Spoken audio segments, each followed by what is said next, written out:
Thank you Jesus. యేసుక్రీస్తు నామములో మీ అందరికీ నా యొక్క హృదయపూర్వక వందనములు.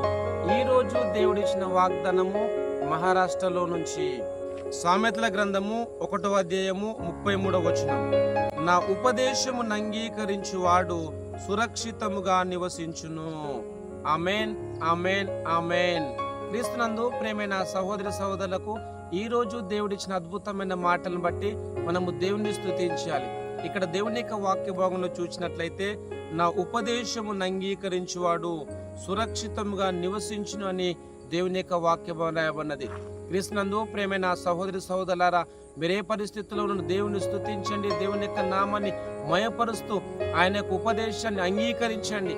ఎందుకంటే దేవుని యొక్క ఉపదేశం అంగీకరించేవాడు సురక్షితంగా ఉండును అని దేవుని యొక్క వాక్యం రాయబడి ఉంటుండగా ఆయన యొక్క మాటలు వింటూ ముందుకు సాగాలని ప్రభు మనందరితో మాట్లాడుతుంటుండగా ప్రార్థన చేద్దాం. ప్రార్థన. ప్రేమగల దేవా, మీకు వందనాలు తండ్రి.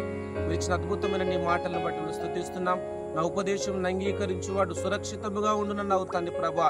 ఈ ప్రోగ్రాం చూస్తున్న ప్రతి ఒక్కరికి సురక్షితంగా తండ్రి ప్రభ మీరే ఉంచండి.